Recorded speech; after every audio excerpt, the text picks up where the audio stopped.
In this interview, I talked to yoga and Pilates expert Kristin McGee. She's worked with top models, athletes and Hollywood celebrities like Tina Fey, LeAnn Rimes and actor Steve Martin. I was really excited to talk to Kristin. She's a trained actress and a professional model, so she knows all about looking great. So I hope you enjoy the interview. So Kristin, tell us the story of how you first discovered yoga. Okay, I'm originally from Pocatello, Idaho, which is a smaller town in southeastern Idaho, and always wanted to be an actress growing up. So I applied to New York University acting school, and I moved to New York in 1994 to begin my acting training. And I had always done dance and theater, but it wasn't until I moved to New York that I discovered yoga. And at first, this was in the early 90s, so it was still very obscure and kind of on the fringe, and not a lot of people were doing it. But because I was in such an alternative school in New York and I was studying theater, yoga was a part of our curriculum and part of our warm-up. I fell in love with it. I felt like I'd always been doing it the first day I did it. And talk me through the actual health benefits of yoga and how it actually works. Okay, originally when I was doing yoga in my acting school, it was for breath control and for better breath capacity. So I think first and foremost, the breathing aspect of yoga is so good for health because we don't even realize how important our breath is. And at the very basic level, if you're not breathing, you're not alive. So the deeper your breath is, the more expansive it is and the more aware of it you are, the more full of life you are, the more like everything feels better. Your cardiovascular system works better, your lungs feel better, you're able to do a lot more of your daily activities with ease, with grace. It helps you with your flexibility, which is another huge thing in life. They've even just done a recent study where they've noticed people who have more flexibility actually have less heart problems. Right. And it's also a great strengthening tool, not only for your muscles, but also for your bones. So we oftentimes think of going to the gym and just strengthening our muscles, but yoga gives us a really good stability for our bones and for our structure. And our bones are super important for everything, for weight-bearing activities, and they've done studies again where yoga training has really helped with bone density, and as people get older, to help with the osteoarthritis and to really keep the bones healthy, the organs healthy, the muscles healthy and strong. I think there's just such an endless amount of benefits from yoga, from better sleep, better posture, better breath, to more mindful living, eating mindfully, having better relationship with ourselves and with others. So what are some of the common mistakes that you see people make? I think trying to get too far too fast. And a lot of times I recommend people at least take a one-on-one, a private to begin with, or go to a very basic class and not compare themselves with others. I think comparing yourself to everyone else in the room can be very detrimental because you're trying to do what they're doing, and it should be a complete own body experience. Listen to your own body. Try and get the forms correctly from the beginning, because it's a lot harder to break a habit and relearn the right way than it is to just start right from the beginning. That's another reason why I like studying either one-on-one or with an instructor that's going to really break it down in the beginning, so that maybe in the very beginning, if you have to go really slow just to make sure you have every posture correctly, it's so much better in the long run. Chaturanga, which is a kind of a push-up position that you do in yoga. A lot of times people let their shoulders roll forward and they end up getting shoulder injuries. So it's important to keep the shoulders down and back in that position in chaturanga. It's important to always hinge from your hips and not from your waist. A lot of times people think their back starts, where you would zip up your pants, like where you button your pants. And that's actually, you're starting much deeper down at your sits bone. So you want to hinge from that deep part of your back. And that's what allows your flexibility to grow faster, as opposed to just kind of rolling over from the middle of your spine. Also, I think people aren't aware or taught early in the yoga practice about using their core strength while they're practicing. So they get disconnected from their center, and then they make the pose look correct, but it might not be really integrated. So it might seem overwhelming at first, but if you stick with your breathing, start very slow with the basics, and make sure you get the positions right from the beginning, then you won't injure yourself, and you'll really have a practice for a long time. What should somebody expect who's actually going to start yoga for the first time? That's the best thing about yoga, is I feel like the learning curve is so fast. Like all of a sudden you'll see many results like almost immediately. I think the very end of your very first yoga class, when you're in final rest, corpse pose, it's savasana in Sanskrit term, you'll feel all of a sudden a shift, which is so amazing. I think that's why so many people after their very first yoga class is like, wow, I had no idea that was going to happen. But I also think they are a little surprised at the amount of work it takes. That you might look at some of the postures or these stretches and you might think, oh, that's nothing. And then to get your body into those positions can be extremely, not only do you have to work hard to do it, but uncomfortable. Like the discomfort level at first, people go, wow. And I don't want people to be afraid of discomfort, because I think we've gotten so comfortable in society that sometimes they think it's painful, and it's not really pain. It's just new to them. Like they've never used that part of their body. So it's more an awareness. So a lot of times I'll say to my students now, is that painful, or or is it awareness? Are you aware of something that you've never felt before? And if it's a pain, like if you're overstretching or you stop breathing, that's where the breath is so important, that the breath will really help you modify and know exactly how far to push and how far to back off and things like that. But I think people are first of all kind of blown away with how difficult it is, but also how wonderful it feels and how easy it is to really, get it underneath you, like get at least the basic system underneath you very soon. And then, unfortunately, it's like glacier speed. I find even myself, after practicing now, 15 years or so, there's still tiny little things that just, it's every day. It's a practice, which is great because it reminds me that in life is not a sprint, life is a marathon, and we'd rather be able to last through the entire thing than burn out right away. So it's wonderful because you'll learn it quickly, but then you'll start to discover that, wow, it's going to be a lifelong learning tool and experience to have, which is really wonderful, I think. So there's a lot of incorrect information out there about yoga. What are the most common things that people misunderstand? Yoga is not just exercise. Yoga is a little more, I think it's deeper than that. It has more of a breathing tool. It's not just about going to the gym and getting results. I think it's about really shifting the way we live and the way we move and just our awareness. So I think that's a really wonderful thing about the yoga practice. There are some myths too that, their yoga is going to detoxify you and do this and do that, like the Bikram method. Oh, you're going to sweat all these toxins out. Well, some of those things yoga is not a cure-all, and yoga is not, there are some wonderful things yoga can do to heal, but also yoga teachers are not doctors. So when someone comes up to me after class and says, look at my ACL of my knee, it's torn, get an MRI, go to a doctor and also use yoga as a therapeutic tool, but don't assume that a yoga teacher is a doctor or your therapist, or they're going to change everything for you. Yes, it's a good workout and it will be great for your body and you'll get in great shape. And also it will affect you on another level, on a physiological, psychological level.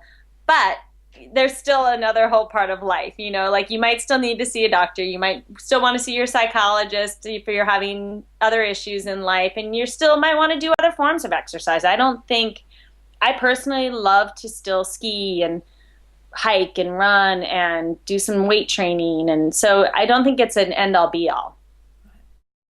So when you first started practicing yoga, what was the most important thing that you did to stick and make sure that yoga became a habit? I was consistent about it. And even if I couldn't do the hour-and-a-half long class every day or make it to class every day, I did something no matter what. So I think a little bit of something is always better than nothing. And it becomes a habit like brushing your teeth. So if you do 2 sun salutations in the morning when you wake up, it just starts to become habit. And then the next thing you know, you're waking up, you're doing some sun salutations, you're doing some standing poses, you're doing some forward bends. Or if you're more of an afternoon, evening person, I'm a morning person by far. But if you come home at the end of the day and the first thing you do is just like, okay, I'm just going to do like one standing pose or one sun salutation, all of a sudden it's the same thing. It just becomes a habit. And I think that a lot of times it's intimidating because many yoga classes can be about an hour and a half long. And you feel, oh, it's so daunting. By the time I get to the yoga studio and I start the yoga class, I just don't have time for it. So give yourself some slack. Don't beat yourself up. And just start slowly. I mean, 20 minutes a day of yoga is wonderful. And the more studies I think I've read, and the older I've gotten in my practice, sometimes I find that less is more.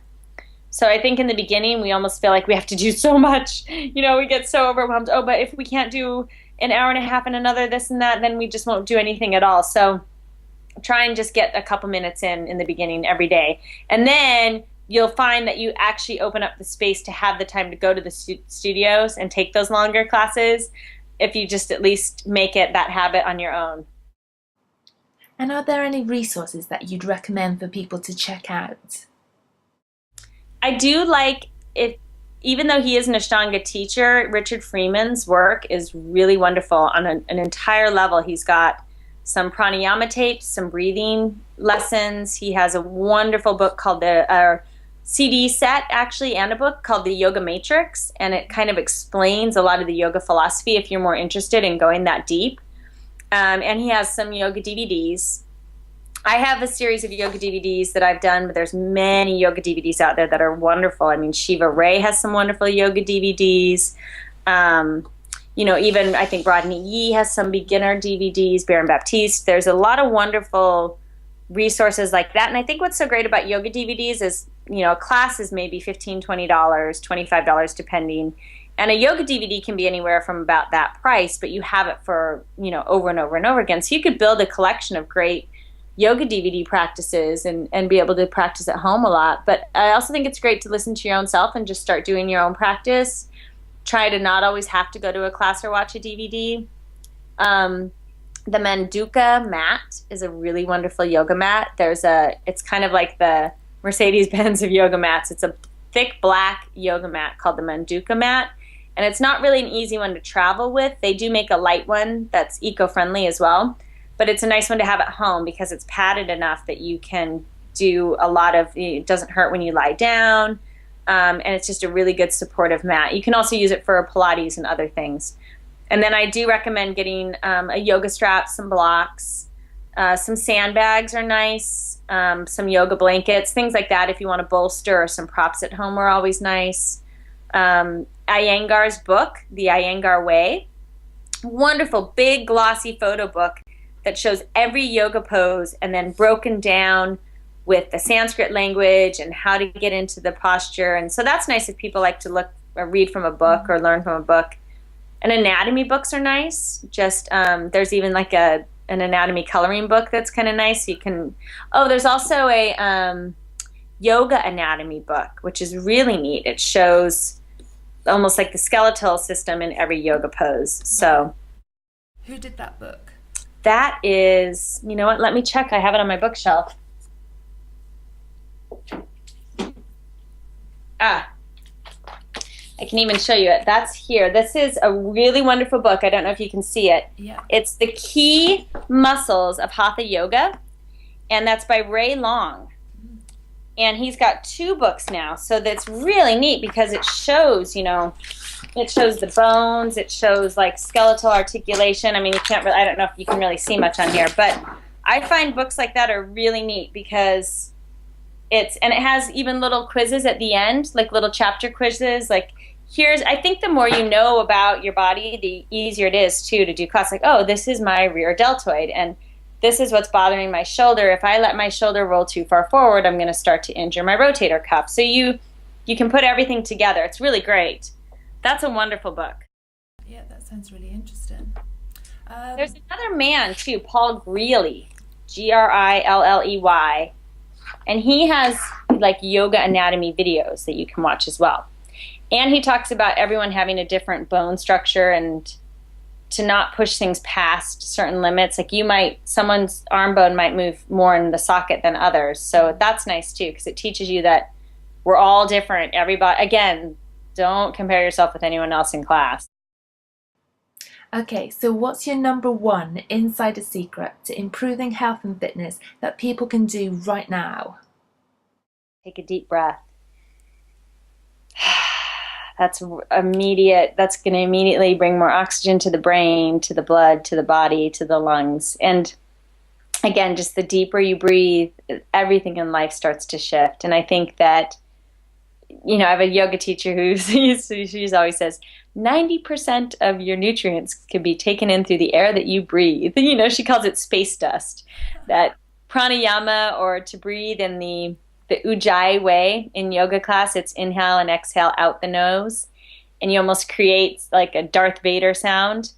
Is that at the back of your throat or something? Yeah, and she calls that breathing just like you're just taking in space dust and you're just nourishing your body. So I think that's the very first thing I tell someone is take a deep breath, inhale, exhale, and just pause and give yourself a moment to say, okay, this is what I want. Because then everything becomes like, you're not just doing things mindlessly, but you have a reason behind why you do things. And there's lots of different types of yoga. What form of yoga do you actually practice, and why is that special? There are many types of yoga, and because yoga originated so long ago in India as a full system, there's even the extreme kind of just kind of Kriya yoga, like cleansing yoga techniques, and more of the meditation yoga, the breathing type yoga. And in my vinyasa is what it's called practice, we take the asanas, which are the poses, and we thread them together. So the vinyasa is kind of a fluid motion, a fluid movement, and you're linking each breath to each movement.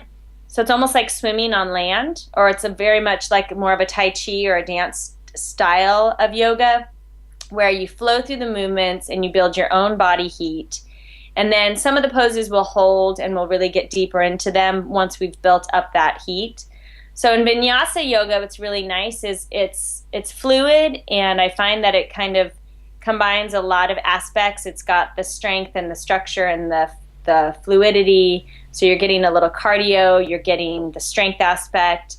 But it also can change. So unlike, say, Ashtanga or Bikram, where they have a set series every time you practice, with Vinyasa, it's more free flow, so you can feel your way through it. Like if my hips are really sore one day and I want to do a more hip opening type practice, I can start with maybe a sun salutation warm-up that's fairly similar, but then I can go into many different poses. The Ashtanga practice I used to study, and I like it because it's good to do the same thing a lot and see where your body holds patterns, but I also got bored with the repetition. Mm-hmm. So I really like being able to constantly mix it up. The best thing about yoga in general is just staying open-minded and being creative. Yeah. I think people get a little too rigid, especially when they're practicing a certain form, or well, only Ashtanga is the way to practice, or only this way is the way to do it. And I think, like, if everyone was just a little more open-minded, then there wouldn't be like yoga is about union. So we're not trying to like separate from everyone else. Just keep an open mind and experiment. And you'll find what type of yoga you like the best for your personal self. But I have friends who absolutely swear by Bikram, or they love the Ashtanga method. And I think that's great. I think if you find something you like, stick with it. So what do you do differently now than when you first started practicing yoga? You know what I do different now, because I've been studying or practicing for so long, is I make sure to get insight and keep it fresh all the time by always doing something, taking a new class, doing a different yoga DVD, studying with someone brand new. we're always students. And sometimes I notice that as we get more secure in our practice or in our teaching, sometimes we can get a little rigid and think that we know so much all of a sudden. We're just like the expert on it all. When in reality, sometimes the more you know, almost the less you know. And it's like, oh, I'm such a beginner.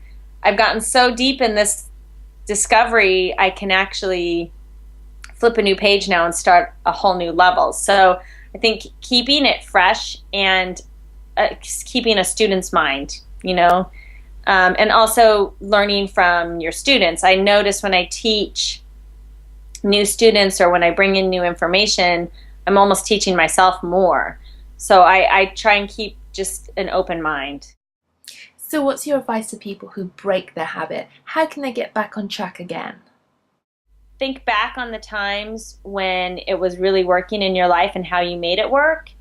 And then also get back to those feelings that you'd have, say at the end of a yoga class, or remember the feelings that you had during that time when you really were more consistent with your practice, and just allow that to come back into your life. Because sometimes we are our own worst enemies and we end up not doing the things that are so good for us that we love. So we put everyone else first, or we just start to lose that. And so I think it's kind of like, again, that take a deep breath and go, gosh, why am I not doing something that I love so much? And then go back, when I was really doing that, how did I make it fit and how did I make it work? And just try and start to slowly integrate that again. That's it. Wow, yay! So nice talking to you. It's been brilliant talking to you. Thanks for your time today. Bye. Talk to you later. Bye-bye. Bye.